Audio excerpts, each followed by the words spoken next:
मजार, दरगाह और पक्का कब्रिस्तान बनाना, मजार, दरगाह और पक्के कब्रिस्तान पे जाना अन इस्लामिक है, हराम है।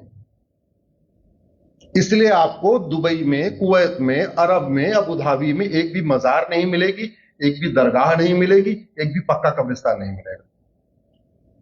क्योंकि अजान में क्या बोलते हैं? ला इलाहा इल्लल्लाह, अल्लाह के अलावा दूसरा कोई इबादत योग्य नहीं है। अभी कुछ दिन पहले दिल्ली में G20 का सम्मेलन हुआ था। सारे प्रधानमंत्री महात्मा गांधी जी के समाधि स्थल पे गए, राजघाट। लेकिन अरब के सुल्तान, जो बड़े मॉडरेट भी हैं, बड़े मॉडर्न भी हैं, वो नहीं गए वहां पे सर झुकाने। क्यों? क्योंकि किसका वायलेशन हो जाएगा? ला इलाहा इल्लल्लाह, अल्लाह के अलावा और कहीं सर नहीं झुकाना। तो जो चीज इस्लाम में हराम है, जिसको बनाना हराम, जहां पे जाना हराम, वो भारत में वक्फ प्रॉपर्टी कैसे हो सकती? ऐसा तो नहीं हो सकता कि वक्फ डिफिनेशन दुबई में कुछ अलग होगी, वक्फ डिफिनेशन भारत में कुछ अलग होगी। हो सकती है क्या? नहीं। तीसरी बात, जमीन वो दान करेगा जिसके पास जमीन है। जो केंद्र सरकार की किसान सम्मान निधि स्कीम चल रही है, वो उसका पैसा उनको मिलता है जिसके पास 2 एकड़ से कम जमीन होती है। अब जो जिनके पास 2 एकड़ से कम जमीन है, जो किसान सम्मान निधि ले रहे हैं, वो वक्फ कर सकते हैं जमीन? क्या? जोर से बोलिए। नहीं। जो सक्षम है वो कर सकते हैं, लेकिन जो सक्षम है वो बता नहीं रहे कि हमारे पूर्वज ने कितने किया। मैं पब्लिकली कई बार बोला कि मदनी साहब एक बार ये बताएं उनके पिताजी ने, उनके दादा ने कितनी जमीन वक्फ किया। ओवैसी साहब ये बताएं उनके पिता और उनके दादा ने कितनी जमीन वक्फ किया। दुरानी साहब बताएं, बुखारी साहब बताएं, बाकी छोड़ो, मुंबई में आपके बहुत बड़े करोड़पति अरबपति हैं। सैफ अली खान बताएं उनके पिताजी ने कितनी वक्फ किया।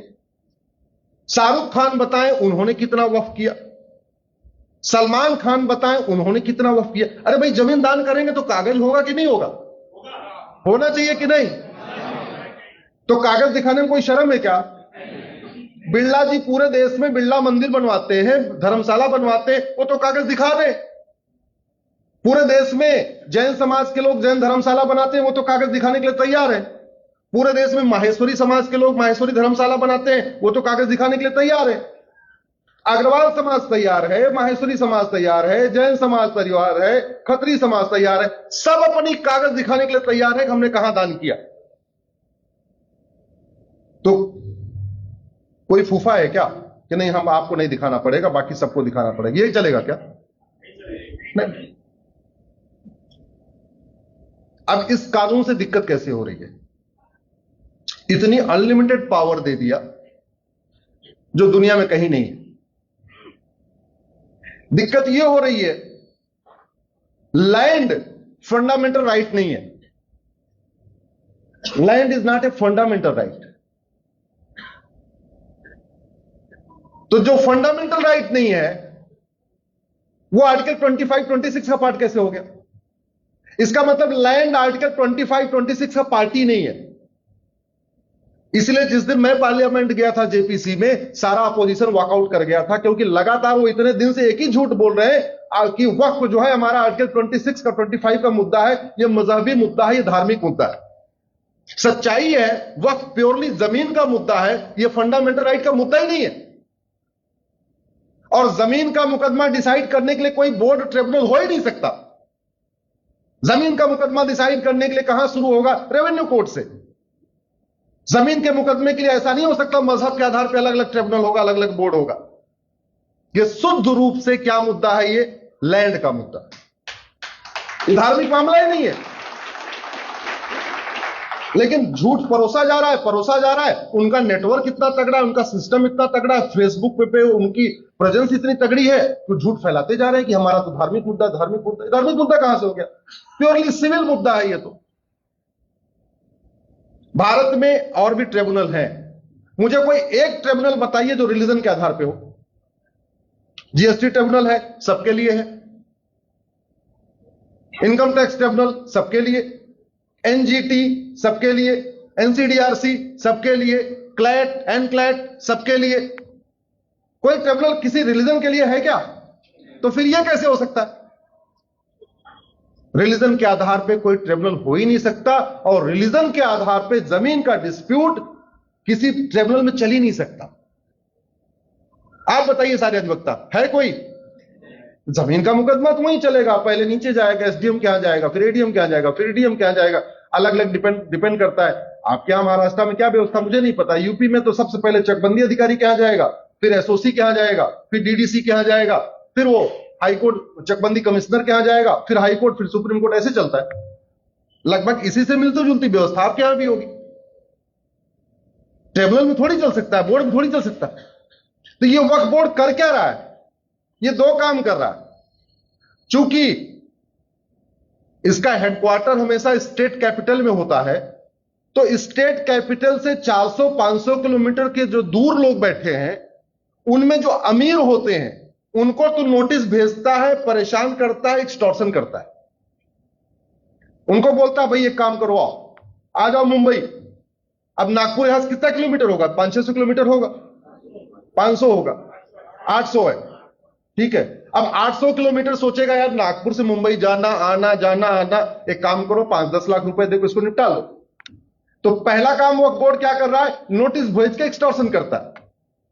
दूसरा वक्फ बोर्ड क्या काम कर रहा है? नोटिस भेज के कन्वर्जन कर रहा है। झाबुआ से भोपाल 700 किलोमीटर दूर है, झाबुआ में वो नोटिस भेजता है आदिवासियों को।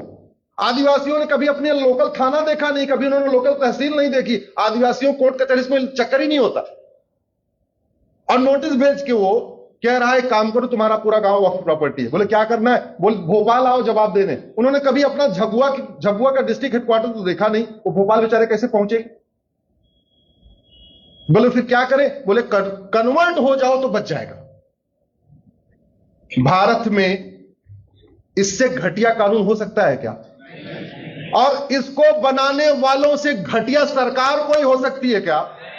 इसको बनाने वालों से घटिया प्रधानमंत्री कोई हो सकता है क्या?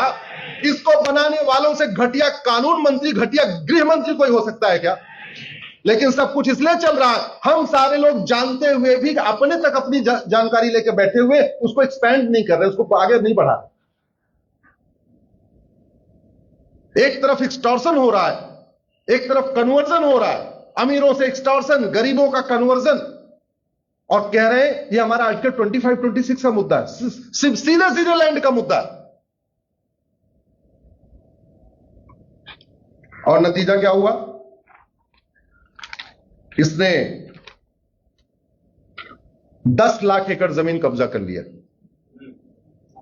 भारत दुनिया के 50 देशों का क्षेत्रफल 10 लाख एकड़ से कम है, और 50,000 एकड़ इसने आजादी के पहले कब्जा कर रखा था। लेकिन जो ज्यादा कब्जा हुआ है वो 1950 के बाद हुआ है, नेहरू वाले कानून से। नेहरू वाले कानून से केवल 2.5 लाख एकड़ कब्जा हुआ था, और जो ज्यादा कब्जा हुआ है वो 1995 नरसिम्हा राव वाले कानून से हुआ है। और उससे भी खतरनाक कब्जा शुरू हुआ 2013 में मनमोहन सिंह वाले कानून से। जो तेजी के साथ कब्जा होना शुरू हुआ है वो 2013 के बाद शुरू हुआ, जहां यह कर दिया कि जहां हाथ रखा वही तुम्हारी जमीन। पार्लियामेंट को बता दिया वक्फ बोर्ड की प्रॉपर्टी, 1,500 साल पुराने मंदिर को बता दिया वक्फ प्रॉपर्टी, 3-3 हजार साल पुराने गांव को बता दिया वक्फ प्रॉपर्टी। जितनी ऊसर जमीन है वक्फ प्रॉपर्टी, जितनी बंजर जमीन है वक्फ प्रॉपर्टी, जितना खेल का मैदान है वक्फ प्रॉपर्टी, नदियों की किनारे की जमीन वक्फ प्रॉपर्टी, पहाड़ों की जमीन वक्फ प्रॉपर्टी। और नहीं पेट भरा, हाईवे पे जा रहे थे, जहां खाली देखा 1-2 किलोमीटर तक सुनसान, एक वहां पे छोटा सा पत्थर रखा, बोले ये दरगाह वक्फ प्रॉपर्टी। और जा रहे थे, फिर एक छोटा सा पत्थर रखा, बोला ये कब्रिस्तान, ये भी वक्फ प्रॉपर्टी। और देखा और आगे कोई सुनसान 1 किलोमीटर तो कोई नहीं है, एक जो है छोटा सा वो बना दिया मजार, बोले ये भी वक्फ प्रॉपर्टी।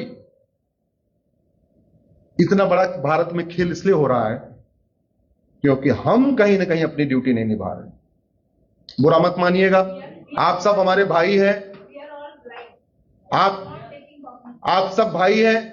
अगर आपके सामने मैं कड़वी बात नहीं कहूंगा तो मैं कहां कहूंगा। लेकिन हमारी ये कमी रही कि हम इतने दिन चैलेंज नहीं कर पाए, और चैलेंज भी कर पाए तो बता नहीं पाए सबको। इस पे जो सारा डिस्कशन हुआ है, जब हमारी पीआईएल पे सरकार को नोटिस हुआ उसके बाद ही पूरा डिस्कशन हुआ है, उसके पहले डिस्कशन हो ही नहीं रहा था इसमें। मालदीव का क्षेत्रफल 75,000 एकड़ है और भारत में वक्फ बोर्ड के पास, वक्फ बोर्ड ने 10 लाख एकड़ जमीन पे कब्जा किया हुआ है, यानी 12 मालदीव बन जाएगा भारत में वक्फ बोर्ड के ऊपर। सिंगापुर 1,80,000 एकड़, वक्फ बोर्ड ने कब्जा किया हुआ है 10 लाख एकड़, यानी 5 सिंगापुर बन जाएगा, फिर भी 50,000 एकड़ जमीन बचेगी। बहरीन 1,90,000 एकड़, वक्फ बोर्ड के पास 10 लाख एकड़, 5 बहरीन बन जाएगा। हांगकांग 2.5 लाख एकड़, वक्फ बोर्ड के पास 10 लाख एकड़, 4 हांगकांग बन जाएगा। डेनमार्क 3.5 लाख एकड़, वक्फ बोर्ड के पास 10 लाख एकड़, 3 डेनमार्क बन जाएगा। मॉरिशस के पास 5 लाख एकड़, वक्फ बोर्ड के पास 10 लाख एकड़, यानी 2 मॉरिशस बन जाएगा। लग्जमबर्ग के पास 6 लाख एकड़, साइप्रस का एरिया 8 लाख एकड़, जॉर्जिया का एक एरिया 9 लाख एकड़। ऐसे दुनिया के 50 देश हैं जिनका क्षेत्रफल 10 लाख एकड़ से कम है, और भारत में एक घटिया कानून के कारण 10 लाख एकड़ जमीन पे कब्जा हो गया। हम देखते रह गए, हमने इसके खिलाफ आवाज नहीं उठाया। चलो, जो हुआ सो नहीं हुआ, अब आगे से आवाज उठाना है कि नहीं? आवाज उठाने का तरीका मैंने आपको बताया। पति पत्नी मिलके 10,000 लोगों को जोड़िए, अपने अपने नाम से फ्रेंड बनाइए। ना आपका नाम राम है तो 5,000 राम को जोड़िए, पत्नी का नाम गीता है तो वो 5,000 गीता को जोड़े, टोटल हो गए 10,000। फेसबुक पे लिखना शुरू करिए, आपस में चर्चा करना शुरू करिए, जहां मौका मिलता है बोलना शुरू करिए। टाइम मिलता है तो सांसद से बात करिए, टाइम मिलता है विधायक से बात करिए। और सांसद विधायक, आपको, आपने वोट दिया चाहे नहीं दिया, सांसद विधायक किसी पार्टी का नहीं होता है। जब तक वो चुनाव लड़ता है तब तक पार्टी का होता है। जैसे वो संविधान की शपथ लेता है वैसे वो सबका हो जाता है। याद रखिएगा, इस डिफरेंस को समझिए। जब तक वो चुनाव लड़ता है तब तक वो किसी पार्टी का होता है। पार्टी उसको 10 लाख वोट से भी जिता दे तब भी वो सांसद नहीं कहलाएगा जब तक कि वो शेड्यूल 3 की शपथ नहीं लेगा। और जब उसने शेड्यूल 3 की शपथ ले लिया तब वो किसका हो गया? सबका। क्योंकि जो उसका वेतन है, उसका भत्ता है, उसकी गाड़ी है, उसका बंगला है, उसकी सिक्योरिटी है, उसका कुक है, उसका खाना है, उसका फ्री एयर टिकट है, फ्री रेल टिकट, वो पार्टी नहीं देती। वो कौन देता है? हम देते हैं। इसलिए उसको किसी भी हालत में गलत काम, अगर वो कानून बना रहा है उसको टोकना है, और जो गलत बन चुका है उसको ठीक कराना। ये हमारी ड्यूटी। करेंगे सब लोग? ये बात हो गई वक्त की। बिल्कुल लेना चाहिए। कागज दिखाओ, बिना कागज दिखाए थोड़ी बात बनेगी। मैं पार्लियामेंट में जेपीसी में, अब वहां अंदर क्या हुआ उसको बताना ठीक नहीं रहेगा क्योंकि प्रिविलेज की बात है। बस इतना बता सकता हूं कि फर्स्ट हाफ में जमीयत उलमा हिंद का प्रेजेंटेशन था और सेकंड हाफ में हमारा और विष्णु जैन का प्रेजेंटेशन था। और इतना बता सकता हूं कि लंच के बाद सब वॉकआउट कर गए।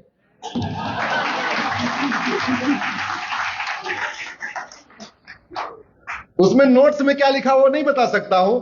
हम 2 बोरी पेपर लेके गए थे क्योंकि 35 का सेट बनाना होता है, 31 मेंबर और 4 उनका जो जेपीसी का स्टाफ होता है सेक्रेटरीट का, उसके लिए तो 35 सेट देना था। हमारे पास 5 डॉक्यूमेंट थे, उन 5 का 35 सेट बनाया था। तो हम 2 बोरी भर के ले गए थे, बोरी इतनी बड़ी बड़ी। तो वहां की जो सेक्रेटरी थी, आईएएस ऑफिसर, वो बोली कि सर अभी लंच ब्रेक होगा, एक काम करिए, लाइए मैं इसको टेबल पर रखवा देती हूं। हमने कहा ठीक है रखवा दो। और लंच ब्रेक तक सब कुछ सही था। जैसे लंच के बाद दोबारा बैठे, भगवान जाने कौन सा पन्ना पढ़ा, तुरंत जोर जोर से अंदर से आवाज आई और वॉकआउट हो गया। सरकार ने 44 इसमें अमेंडमेंट पेश किया, 44, राइट। लेकिन अभी भी वो एकदम बिल्कुल दुरुस्त नहीं हुआ। आर्टिकल 14-15 के स्पिरिट में अभी भी नहीं आया। हमने 22 अमेंडमेंट और बताया है, तो टोटल कितना हो गया? 66। अब मुझे आप बताओ, जिस पहिए में 66 छेद हो जाए उसको पंचर बनवाना चाहिए या पहिया बदलना चाहिए? यही बात मैं बोल के आया हूं।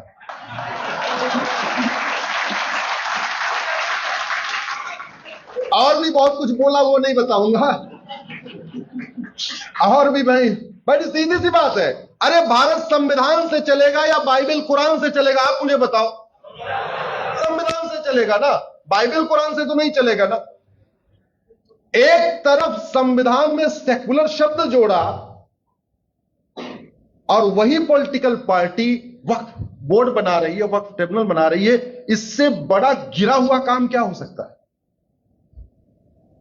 अभी परसों ट्यूसडे को सेकुलर शब्द पे सुनवाई है सुप्रीम कोर्ट में।